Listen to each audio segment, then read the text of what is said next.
morning, good afternoon, good evening, wherever you may find yourself on this beautiful planet. Welcome to the next episode of Million Doors. This morning we have a very special guest by the name of Julia Riewald. Julia is joining us from the outskirts of Manchester. She is a health coach who specializes in gut health and DNA testing. One of Julia's core beliefs is that your health is your wealth. Within a holistic approach, and she specializes in microbiome, gut health, and nutrigenetics, or DNA lifestyle testing. She works one-to-one, supporting corporates, educating their staff, and assisting senior executives, leading to a more balanced, healthier lifestyle. So, wow, well, that's a fascinating topic area, and I'm sure that we are all going to take a huge amount from this. So welcome, Julia. Welcome to Million Doors. Hello, everyone. Thanks for having me. Beautiful to be here. Welcome to Million Doors, Julia. Really looking forward to this. Absolutely, absolutely. No, Evan and I have been eagerly anticipating this for some time. Such an important topic area. Now, obviously, we've had our discussions previously, so we have some outline about where we're going to flow to, but it might be really interesting just to get a little bit of background on, who you are and how you came to this moment. Oh, absolutely. Yeah, I'd like to start with that generally because I think it's important to understand why I'm so passionate. I'm super passionate about this topic and the clear reasons for it. I'm German, so if anyone is surprised about the accent, but I grew up in a tiny village, really, surrounded by beautiful countryside and farmers everywhere. And we had, I always say, one had the pigs, one had the cows, one had the sheep, one the apples, one the pears, one the strawberries, and everything was sort of fresh. And my dad was a GP there, so we used to get the fresh stuff, literally like you see it in, I don't know, Out of the House of the Prairie or something, I think it was called, the English title of that. For those who are our age group. And so, people would come into my father's surgery and said, oh, here's a basket of eggs and here's our homemade jam and here's that. And it was just beautiful. And I think as a child, you just don't appreciate it and you can't. But when I went to university and I went to the supermarket there and I cooked my own food and I just thought there's something weird here, it doesn't taste the same. And I think that was a first sort of eye opener for me that there's a difference in the food. A real shock to the system there, right? It was. And so, yes, and there are lots of things which I now appreciate so much, which I didn't back then. I mean, again, being German and probably talk about a bit later about all the fermented foods and all that, or as I say, all the rot. Absolutely. I mean, I do have a jerk in here. I don't know. Yeah. So there's but then just fast forwarding a bit, of course, I've always been someone who's been inspired by exploring and getting out and other people and what other things do and want to travel. So that's why I went to university, I suppose. And then I got my degree there, and I went out and studied business and economics and implemented networks and traveled around the world from customer to customer inside. And that was all like quite exciting to an extent, but I also had my first burnout as an under 30-year-old, which I wouldn't really call a great lifestyle. That wasn't all. I had a second one to follow shortly after. There was no family, there were no kids, there was no responsibility. It was my job, it was my career, and I thought that's what you have to do. So that wasn't quite what I think I anticipated for a good life. But then there's another part of me, and it's my dad was a GP, was a very successful GP, but he fell to cancer and diabetes, so despite everything. And my grandmother, they both died also of bowel cancers, digestive issues, etc. I myself, I used to pass out in school regularly because of colleagues, of constipation, of cramps. And it was really, and I think I tried everything on the planet, whether pharmaceutical or natural or so, trying to remember once in Turkey, I got completely drunk because someone set the yeast in the beer. Out you go, and nothing happened. And I mean, Brilliant. you name it. I'll be using that excuse. And everything now, I just felt more constipated, more bloated, etc. So nothing really helped. And then also something that's very close to my heart is my horse. He was my first big dream come true. My first horse. He was my baby, my everything. And at the peak of his life, really, I had to put him down because he wasted away in front of my eyes. He didn't absorb any food anymore. And despite getting literally elephant-sized bowls, and it was an inflammation of the small intestine and other unknown gut problems, as they called it. So yeah, it wasn't the medication he was given, steroids and a lamb. I really have to say he was a lamb, the natural horsemanship, who followed me around everywhere, and they sent him bonkers and made him a lethal weapon. So that was medication did. I think if I would have known then what I know now, I would have, gone through, taken different paths as well, but I didn't have that back then. So the entire topic of gut health or the microbiome, what we can do, is just really, really close to my heart, and just, making sure that people understand and just take a look and aware of that. That's my passion. And that's so central to the human experience, isn't it? Yeah. It's the absolute beginning, and everything else that we do flows out from that. I mean, I always say that serotonin is produced in the gut, right? And then transferred up to the mind. So much of our happy hormone is produced in the gut. And if we're 90 to 95%, by the way. Wow, that's it's 90 to 95%. I know. For me. Thank you, because we'll get there. I've historically always said 50. I didn't realize it was that high. So even more important. So when we close down that factory, because of the choices that we're making, because of the choices that are on offer, but also because of the choices that we're making, we are, before we've even started the day, we're deciding to be 90 or 95% less happy than we might be.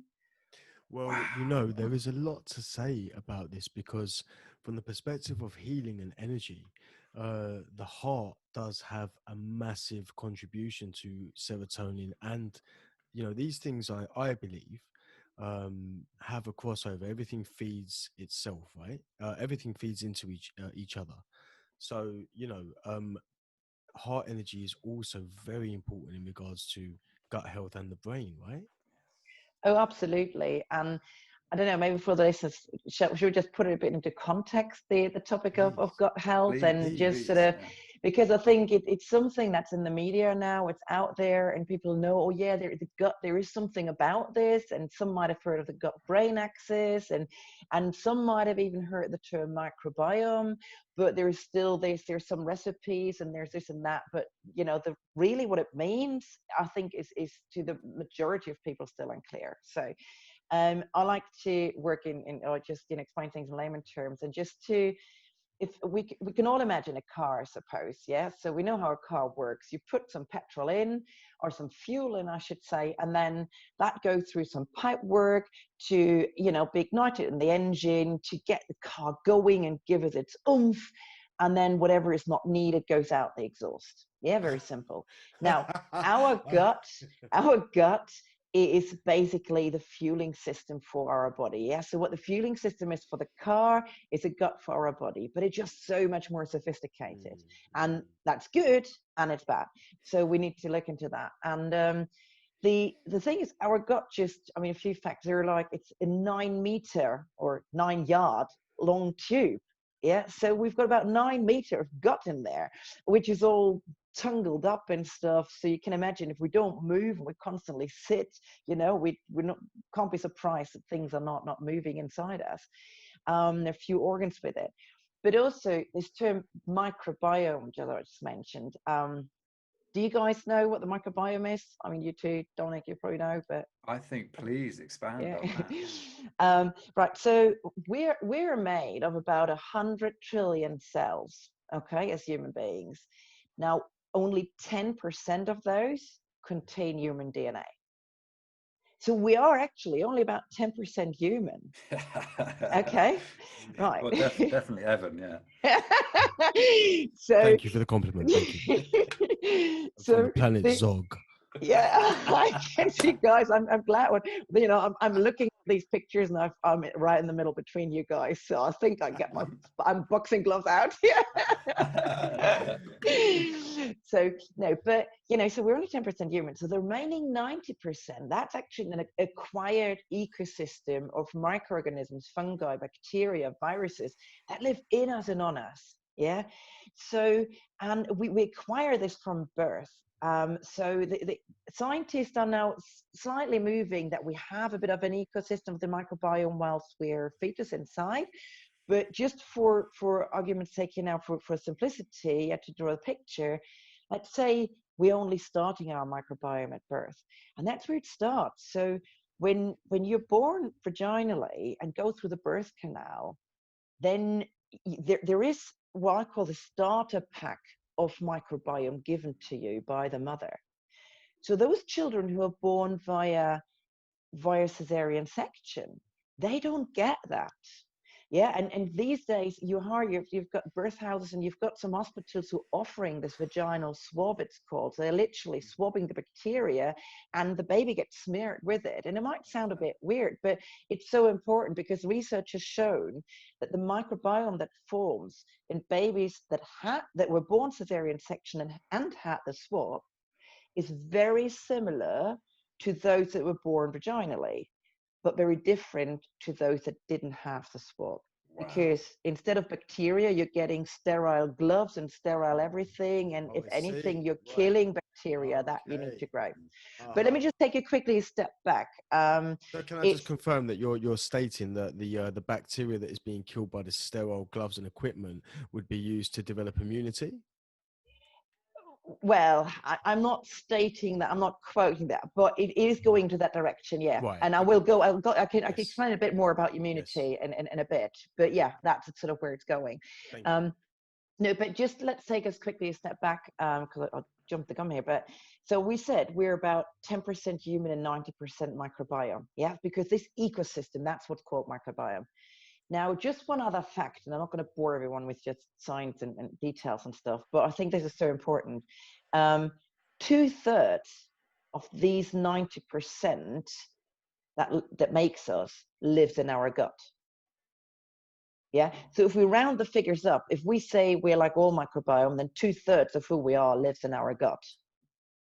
I don't think it's, I don't think you need to be a scientist or a medical professional to understand that if there is an imbalance, if there is something not quite right, that has an impact on the rest of our body, right? And that's, yeah, did that make sense? So now I'll just draw this picture to get people to understand how important this is, and how impactful this is.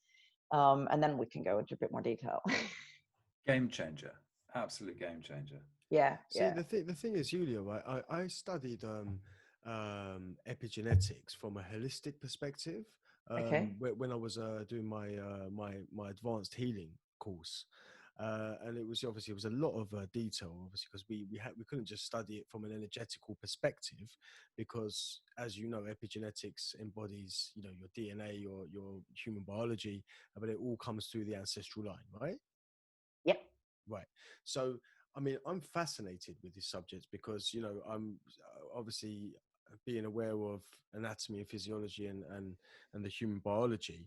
I'm trying to understand more about the impact that healing energy can also have on the gut and the energy that's transmitted through our ancestors, which holds true to the physical DNA that we have within inside of us. Because I know that you're saying that it can be transformed through diets. And that's the main point, the main vehicle. But there's also energetical stuff that we hold as well, that influences our DNA through our ancestral line, right?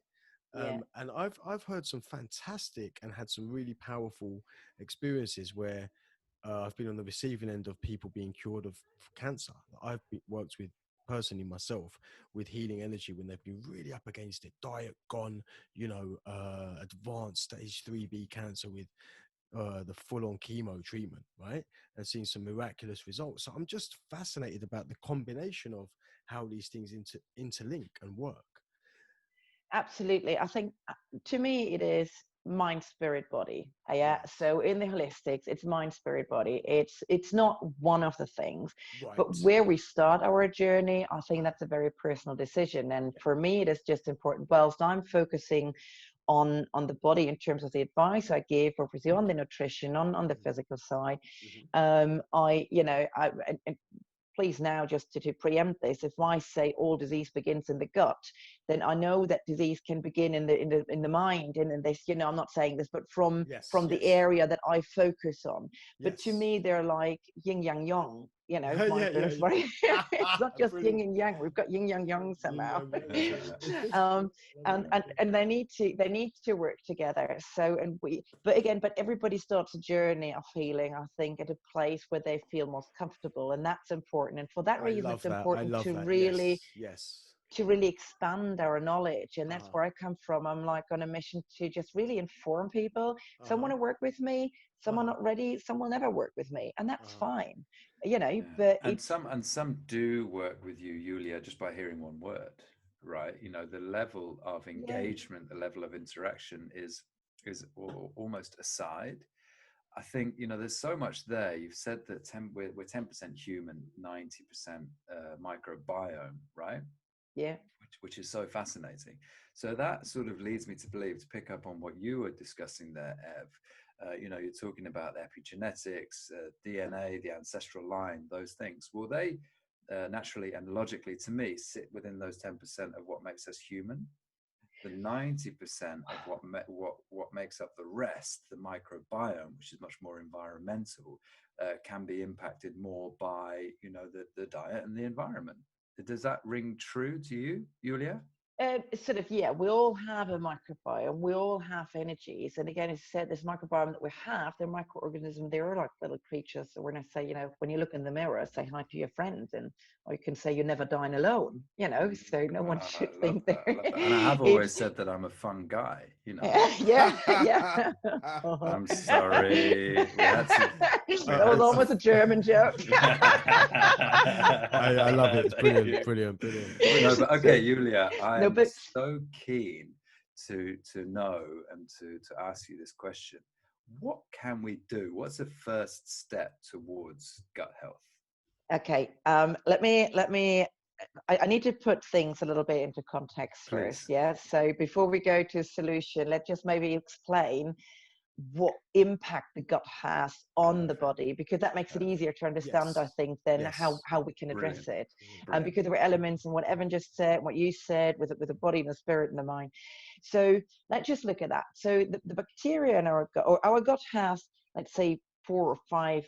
Look at 4 main functions. There are lots of others, but 4 main functions. One is the impact on the brain health. So there is a gut-brain connection.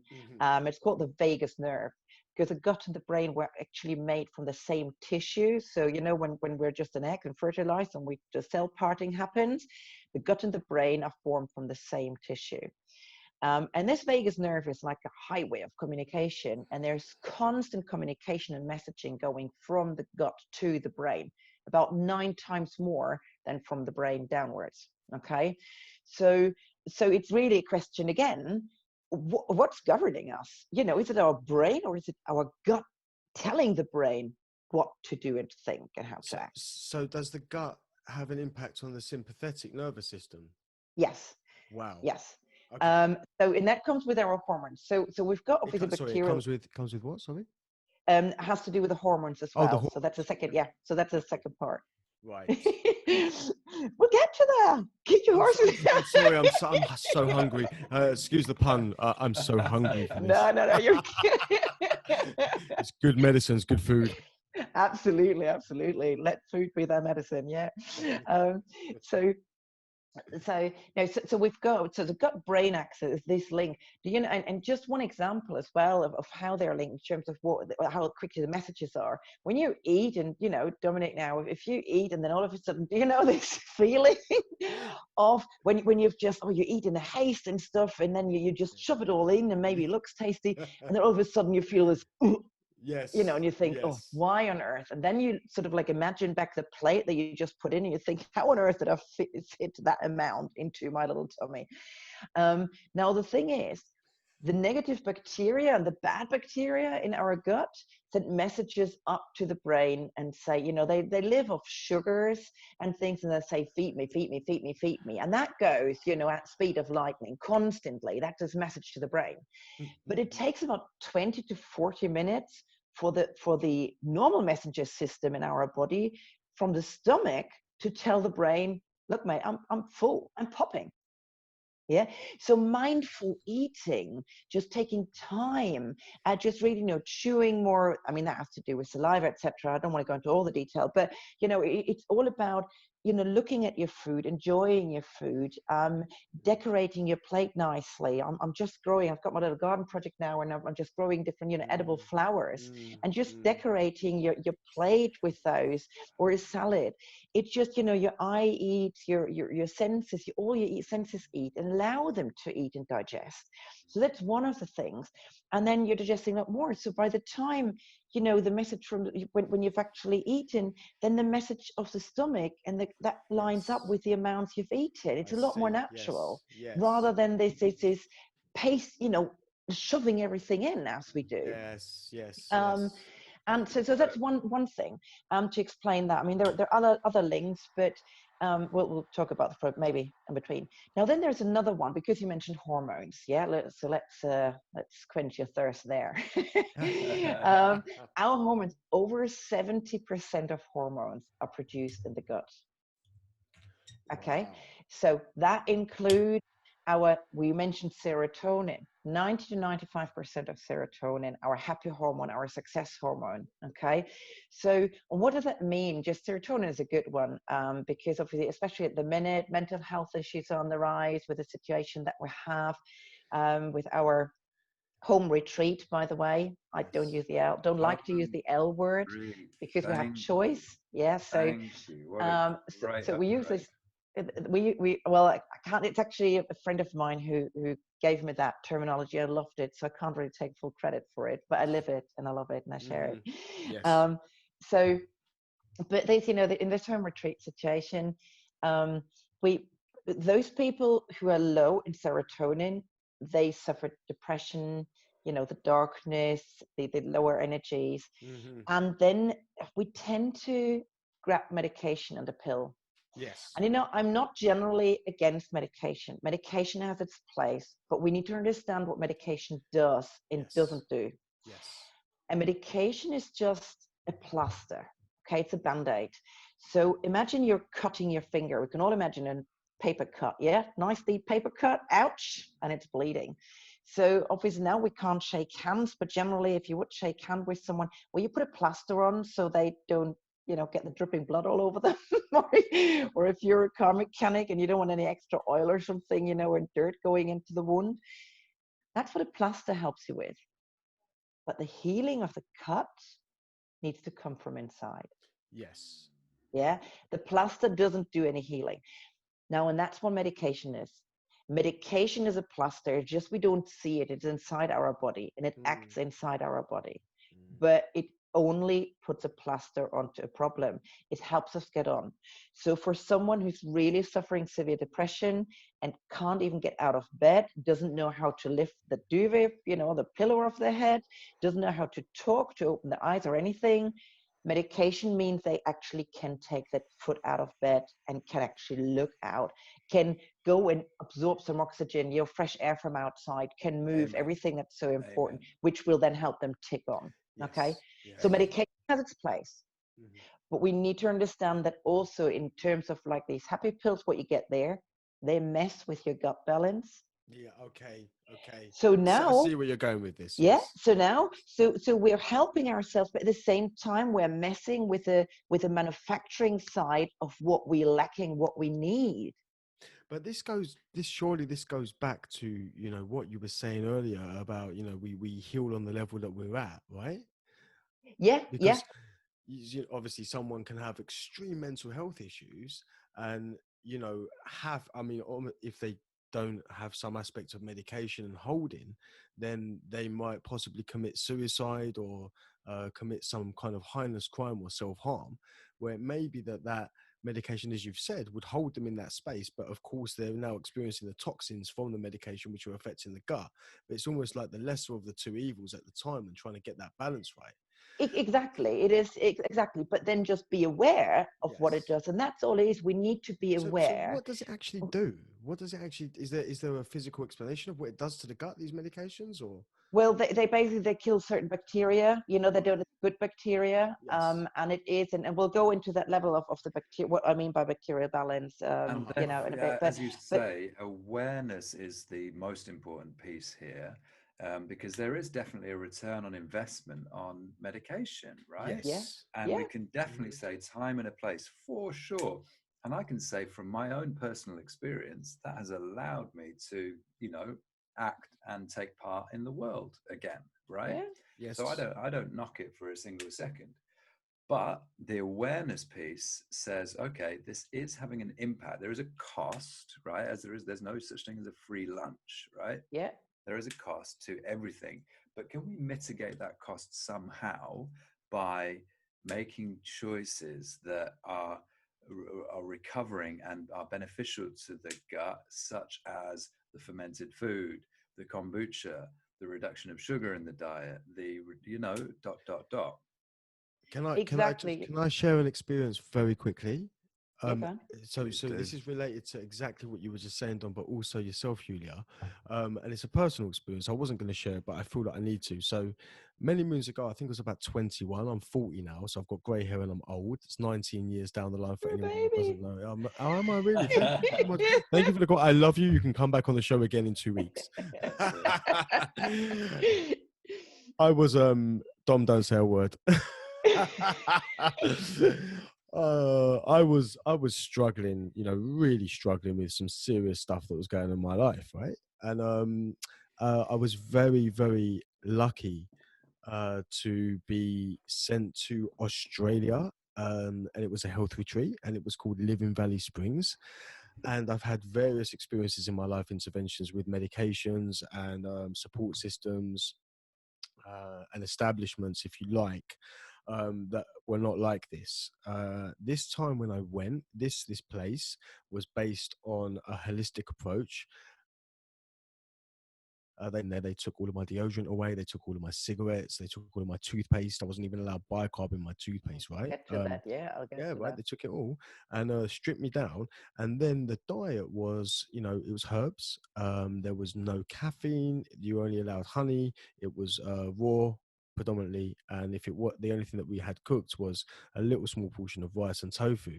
And we went through various organic treatments alongside that. Now, I just got to say that I really am supporting what you're proposing here, and I do believe this is the way forward, because I was 21, right, and I had this experience and I recovered physically, mentally and spiritually in a matter of weeks. Within 2 weeks from what I was going through, I'd never felt the way that I felt back then ever in my life. I'm not sure if I'll ever get it back because I was young then.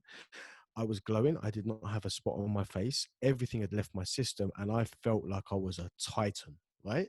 Yeah. So I'm just curious to know. Now, I'm not discrediting meditation and saying that people shouldn't have them, because I understand mental health is a very complex subject and my background is therapy. However, what I will say is my experience in what you're saying worked. And I just don't know if there were more retreats and more places that give focused attention with medical supervision, such as this place, could we actually help cure people without the need of taking medication in a safe environment like this? Yeah, I think it's thank you for sharing that, and that's not Evan. That's beautiful, and it is true. Now, one thing I like to be very careful with is, can we cure? I think the answer, yes, we can. However, everybody is different, and Wrong word for my sometimes it reaction. Yeah, really you're right. depends. Yeah. It really depends on the damage. I've seen people who tried Mm. absolutely everything who were Yes. still taking. It all Yes. depends on where you stand on like so many circumstances. However, there are so many cases who are thriving, who have a beautiful life now, and who didn't touch any medication, didn't have any chemo. I mean, look at the C word, the cancer word, and that beast, which we're all very afraid of. But I think what people should be afraid of is heart disease, actually, because that's still the #1 killer. But there you go. um, but it is important. And with regard to meditation and this, I'll touch on stress in a bit. Okay, I'll touch on stress. But and that's where the meditation and all that comes in, and where it's very, very important, and where the mind and the body really work Sorry, together. Ev. I think did you mean to say medication in your bit, or did you mean to say meditation? Sorry, are you talking to Yulia or me? No, you. Um, It uh, felt like no, I earlier was on you talking. were mid-flow and Yes. you said meditation, but I feel like you were referring to medication. Ah, forgive me. Yes. So it was Yeah, that's medication. what I Yeah. thought. Yeah. Sorry. Sorry. Medication. Yeah, sorry. I just wanted to clear that up because it is an important point, obviously. Thank you. Yeah, But Thank now you. we've got it's understood that it's an intricate system and there are many factors involved. So we understand that it's an individual thing for each and everyone. I think I would like to highlight the benefit of prevention over cure, especially absolutely. in this area, right? Yeah, Mm. absolutely. And that's a great one, Dan, because as I said, so with our hormones, again, prevention over cure, there's a good one which leads me to another example. Just very quickly, on medication, antibiotics. We all know them, right? Very powerful. If you've got pneumonia, it can be the difference between life and death. Yeah, so definitely. But again, what we need to understand is that the antibiotics are not sophisticated enough to differentiate between good and bad bacteria in our body. They'll kill bacteria. That's what their job is, and that's what they're good at. And they go in like, the most forceful army. So, but they kill the bad bacteria, the good bacteria as well. And do you guys have an idea of how long it takes on average for someone to restore the original bacterial gut balance after one course of antibiotics?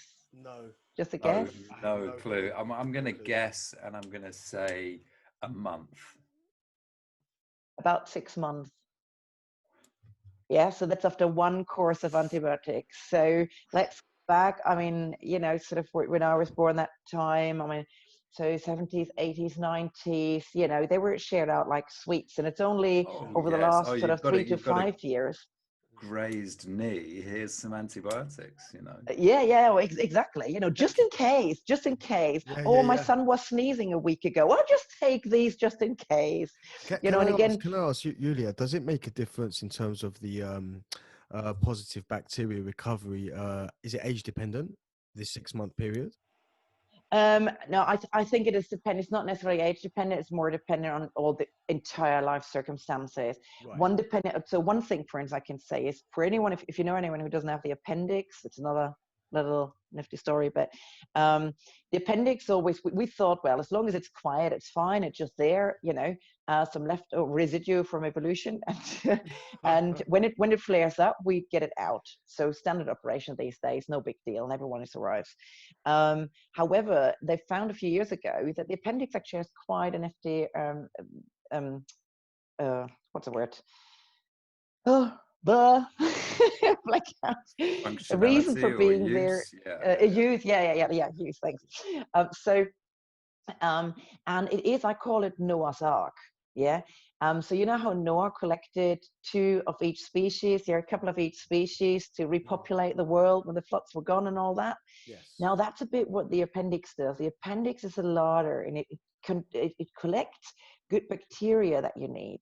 So in the event that there is like what they call a catastrophic event of the gut, so which could be virus, it could be a colonoscopy, the flushing out, it could be injury, it could be lots of things.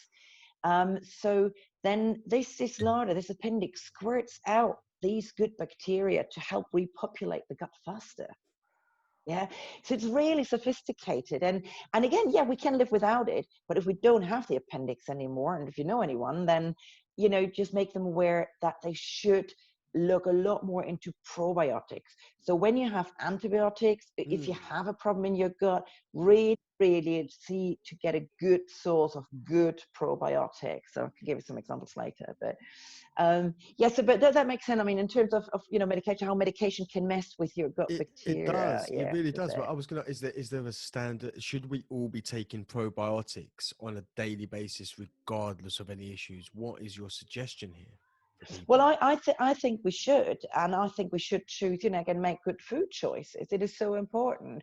But then there are some probiotics which, live longer, some or bacteria. Probiotics are just a good bacteria. Yeah, so some live Yes. longer, some live shorter. They all have different sort of functions, let's say.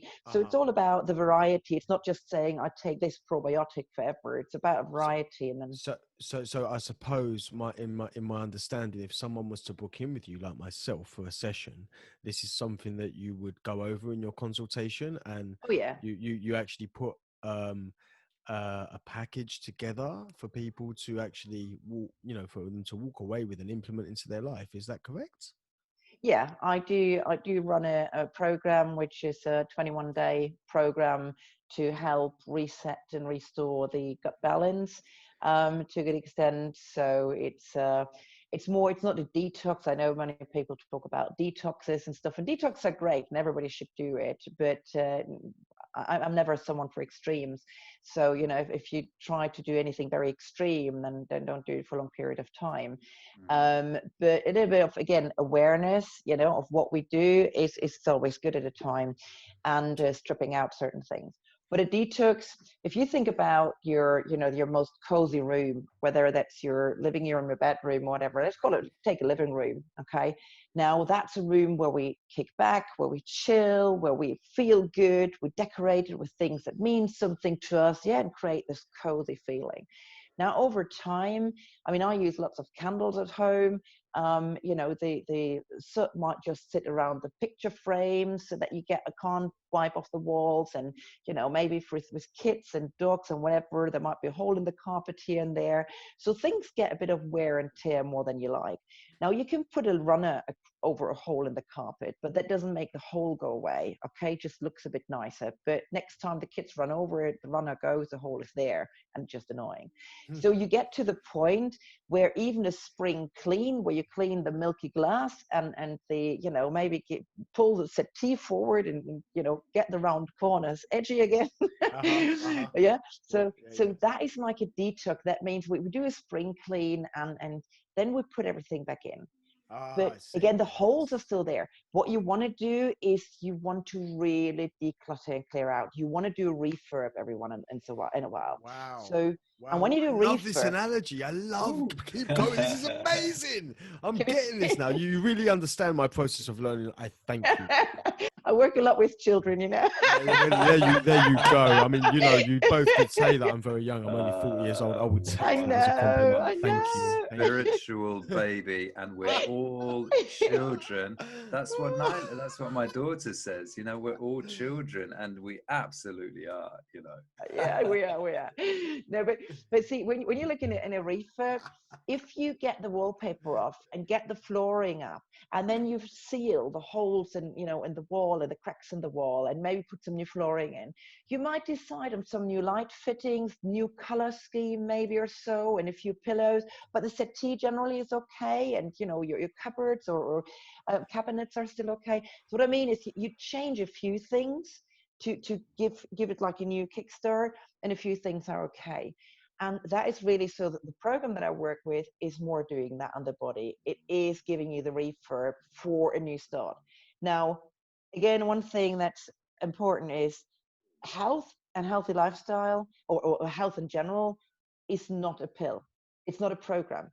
It's not, I do this for 3 weeks and I'm cured forever. Uh-huh. I'm popping that pill and that's going to sort my problems. Yeah. Uh-huh. So people who come to me and say, oh, have you got something for my XYZ ailment? The answer is no.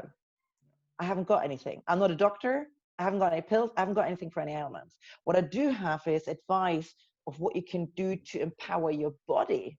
And can I just ask, how do you, obviously this is a very specific person-centered approach. So if I come to you, how do you diagnose what my body needs and what my gut needs? Well, I do have a lifestyle analysis, we call lifestyle analysis, which is a questionnaire that was developed by medical nutritional experts, which looks at our bodily systems. Our body is a bit like a chain, and every chain has different links to it. And every chain is only as strong as its weakest link. So we look at what sort of your weakest link is, because all our bodily systems are interlinked. Our immune system, nervous system, intestinal system, digestive system, you name it, all those.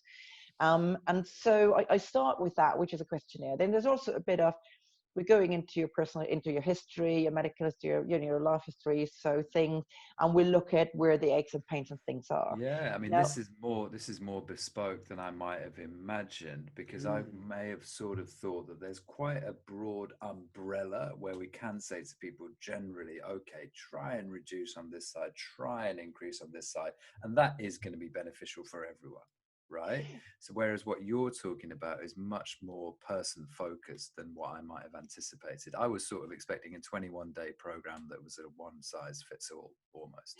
well, the program itself is a little bit like one size fits all, because at the end of the day, and now I'm saying, all disease begins in the gut, with a caveat that I mentioned earlier, or the preempting, obviously. But there is a lot. So the gut has this impact on so many areas. We've got a gut-brain axis, which I mentioned. We also have got a gut-heart axis.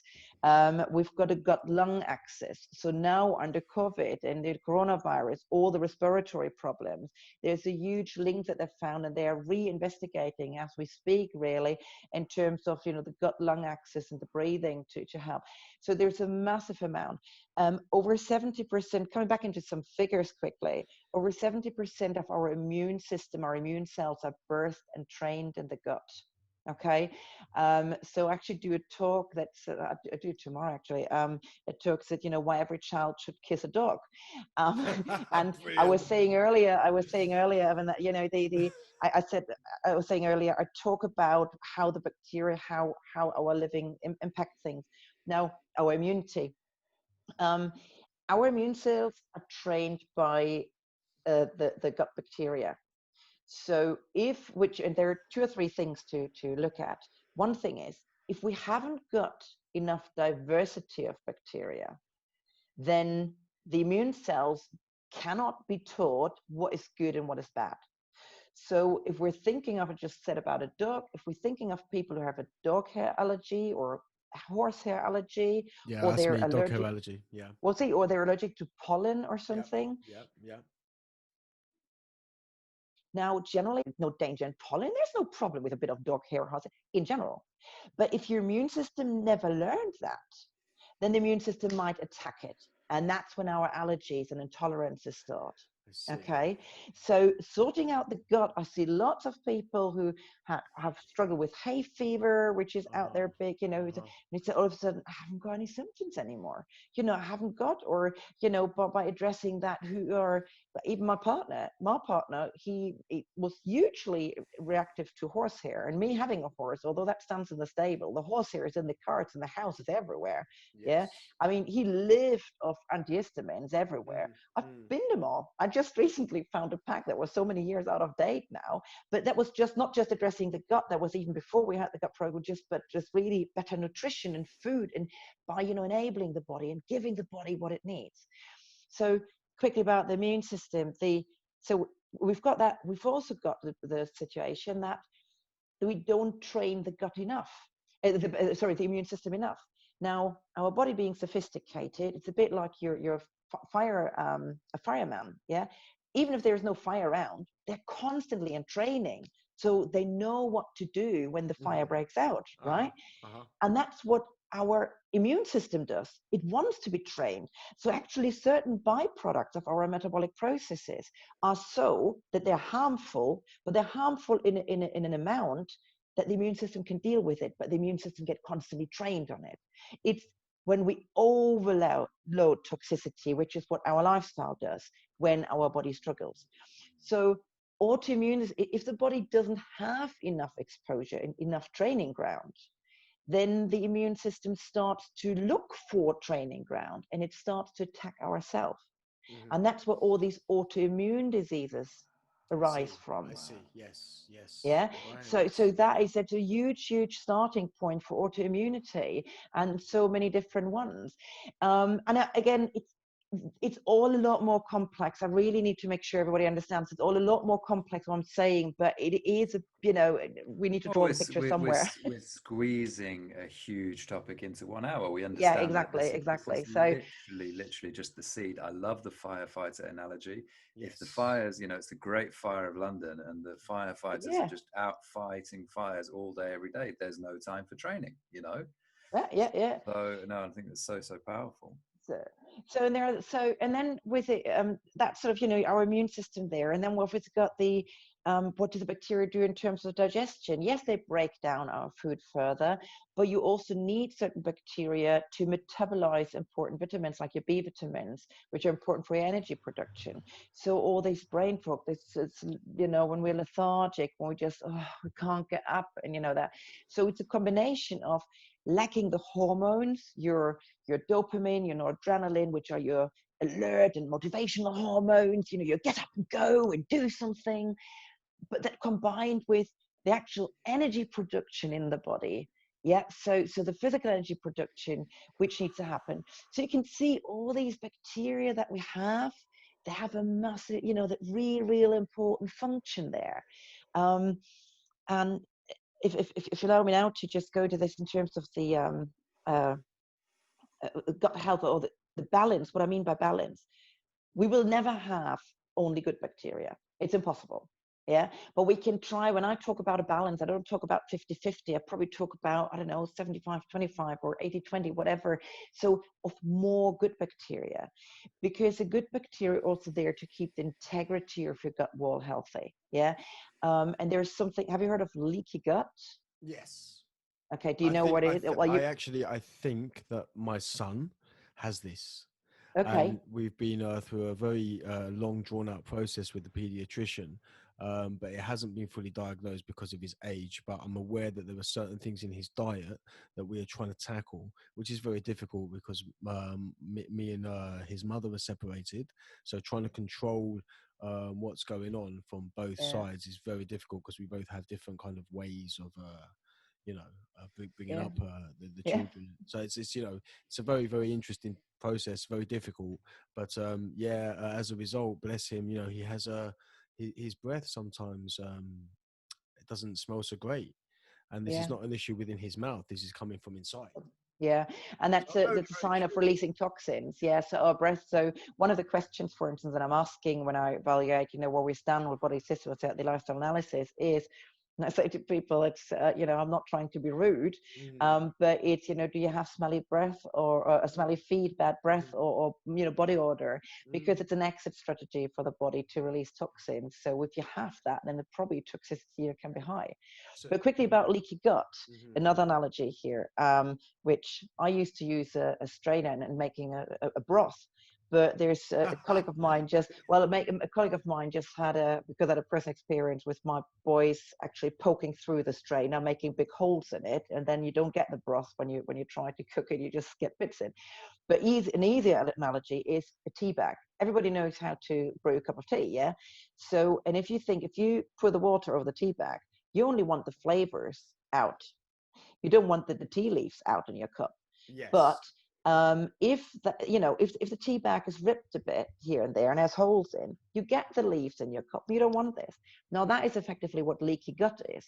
So, and if too many negative bacteria, too many toxins, but also injury, acidity, lots of different things, they compromise our gut wall.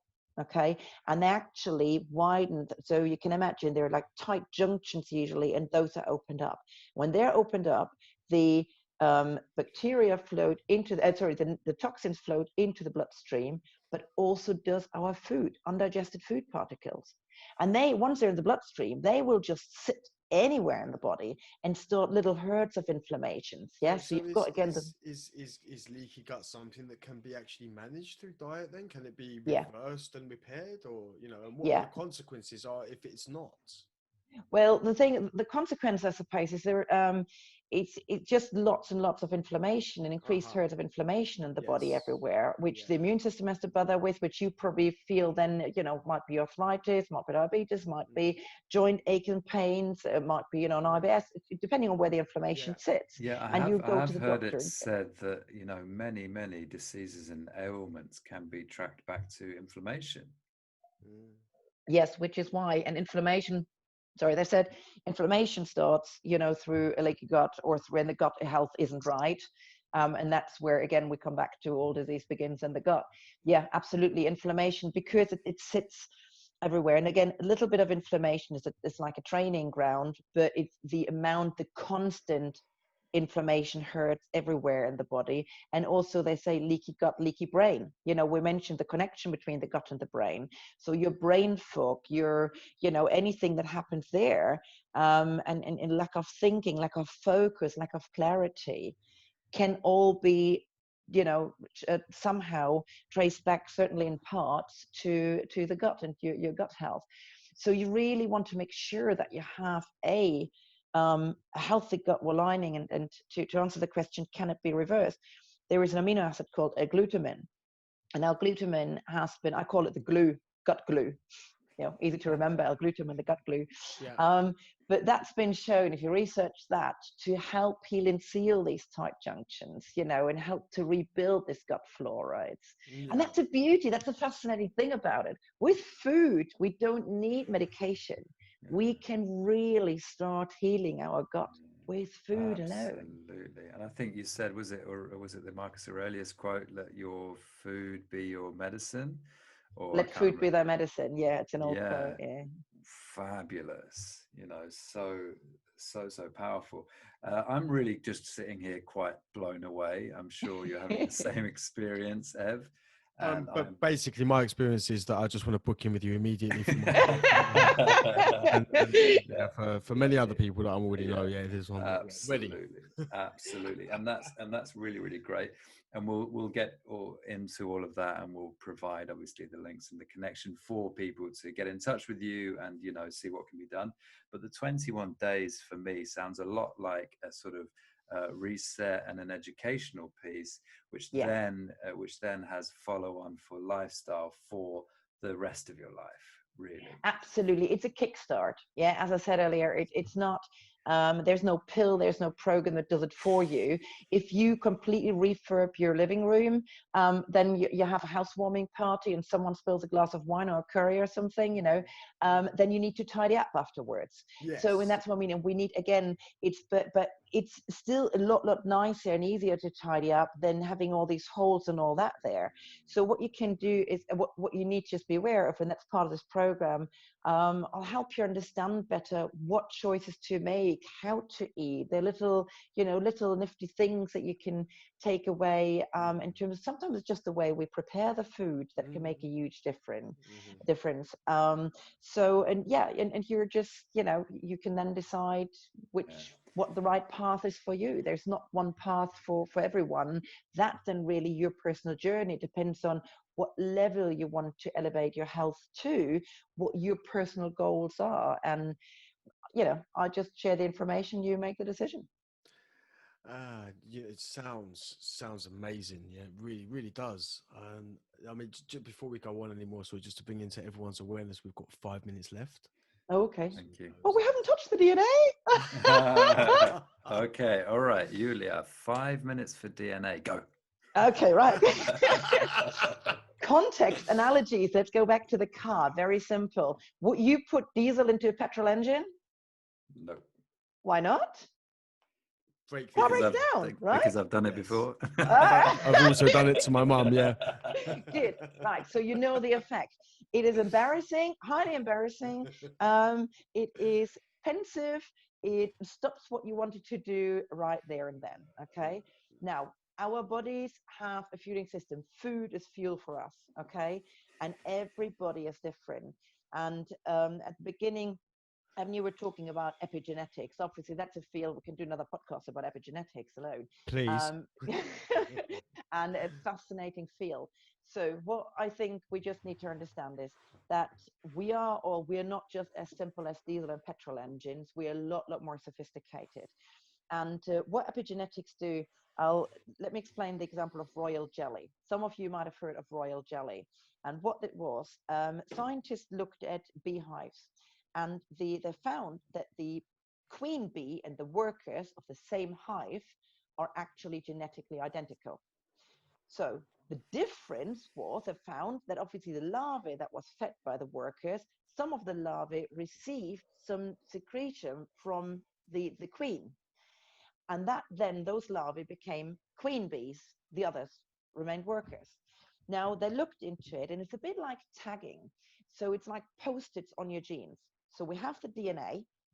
The DNA is a code of billions of letters. It's like a big, thick book, the never-ending story. Yeah. So, but it does end. And it's our instruction manual. The DNA never changes. We're born with it and we die with it. Okay. So it doesn't matter when you do a DNA test. That's the beauty of it. That script doesn't change. Okay. So, but the genes that sit on the DNA, they're like switches that you can switch on and off, like a light switch, or like putting a post-it to it. So what these scientists did is they found that the genes in a queen bee were tagged differently, or had different post-its on, than the genes in the workers. And what they did then is they sort of put these tags onto the larvae without feeding the larvae the secretion. Yeah. And those larvae that had the right tags on actually turned into a queen bee without the food. Wow. So the only difference between a queen and a worker was in the food. It was a food that switched on and off those genes. Fascinating. Okay. Wow. So that's why I say test. Pardon? What a great experiment. Yeah, it is. So, but I hope this is, a very, very complex topic in like a minute, explained in a minute, sort of. But so it just makes us understand how important food is for us. Yes. And I'll give you something else. Omega-3, we might have all heard of omega-3, something good for our brain to do lower cholesterol, etc., and has a myriad of benefits on the body. I've always taken omega-3. And I've always taken it from fish oil because it's better bioavailable, etc. But it turns out when I did my DNA test that my body doesn't deal well with animal fat. Oh, wow. So I shouldn't actually take it from fish oil. I should, if any, I should need to get it from plant sources. And there are 2% of the population who shouldn't take omega-3 at all, because instead of lowering the cholesterol levels, actually has the opposite effect of raising it. Oh my gosh, you would never know. So can I just ask you very quickly, Julia, is this DNA test? For my 5 minutes. But it's really this is for people that are listening as well, including myself. But is this DNA test part of your 21-day package? No, that's separate. The DNA. Okay. The DNA analysis is separate. That's a separate package. But it's something that you facilitate. You do it. Yeah, exactly. So I'm working with it. It's going to sit in the lab. It's actually, I facilitate the understanding of it and the lifestyle change they can do with it. But the people and I connect them to this company that I work with, which is one of the best companies in Europe, certainly, in terms of, anyway, let's not go into detail. The accreditation for it is outstanding. So I think what we have to do there is, obviously, because there's so much to expand on, is A, we invite you back very warmly, and B, we need to provide the relevant links so that people can do some of their own research, and so that they can connect with you, and so that we can so we can provide that value to our listeners, because that's what this is all about. So, thank you. DNA in 5 minutes, fantastic. I've got a pretty good understanding with that bee analogy, right? And the experiment that you shared, it's fantastic. You really got it across well. I think if you understand that food and exercise can make a difference, then it's a question, do you want to know how, you know, who you are or not. So I've got Yeah. a 200-page where I call Book It Lot of Life now, with over 900 foods explained in there, which whether they're good for me or not good for me. So I've now designed my personal power fuel for my car. Yeah. So For you yeah, for specifically. me. So with the omega-3, I've been putting diesel into a petrol tank all my life. Yeah. Same thing with flaxseed, and there are other things. Yeah. Extraordinary, absolutely extraordinary. And you know, very, very clearly we could go on for another 3 or 4 hours Yeah. without any issues whatsoever. But our format is 1 hour, so Yeah. we'll stick to it, but maybe we'll keep you on for a couple of hours afterwards. But we will begin our wrap down process. But before we do that, I'd just like to really express some very deep gratitude, Julia, for what you've shared today. You know, that was very powerful for me personally. I'm sure Ev would mirror that, and for anybody who eventually does end up listening to this. So thank you, thank you, thank you, thank you. Oh, an absolute pleasure. I'm so grateful that, you know, that you're having me on the show. Of course. Indeed, yeah, I definitely, echo what Dom said. Thank you so much, Julia. Thank you. Really grateful. Oh, my pleasure. Now, all of this beautiful information that you've shared is going to have a very powerful, strong impact on people that are listening, especially people that are listening for the first time and that are not so aware about gut health and DNA testing. We definitely want people to be able to find you and access you. Are you happy to share your social media links during this podcast now, please?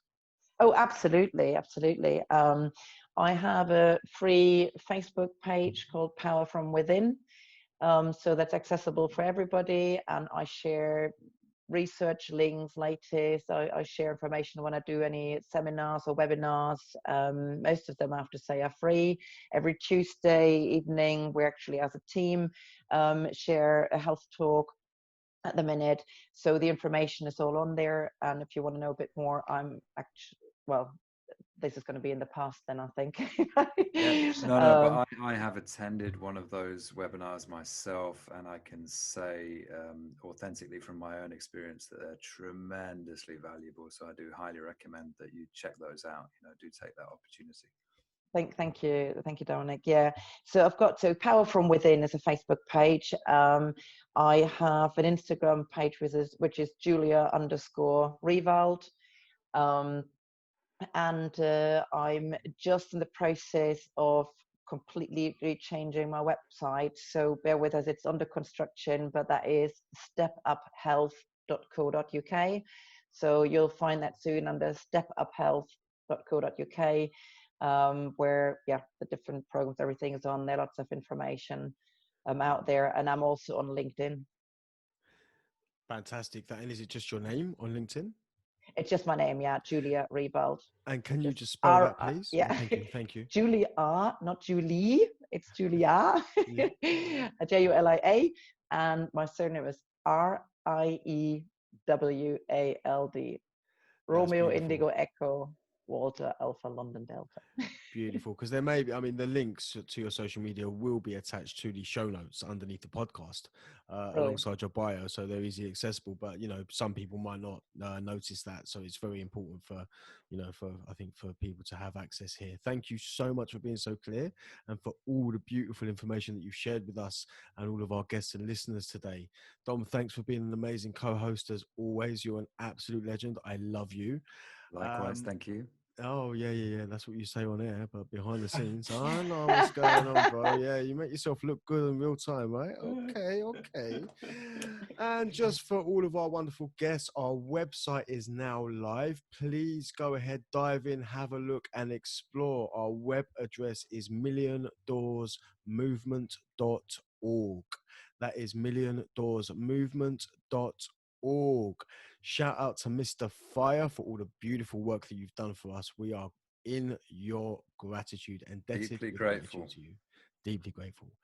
Our Facebook page is simply Million Doors. Our Instagram is million.doors. And our YouTube channel is, guess what? Million Doors.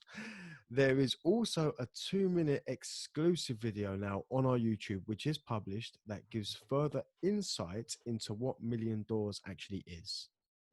So please go along and get involved and have a little look, and we would gratefully receive any feedback or any questions that come up for you.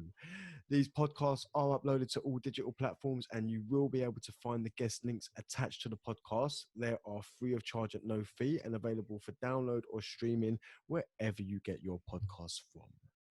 And with that, guys, we would like to say a massive thank you for joining us. And please, please, please come along and reach out to Julia, please.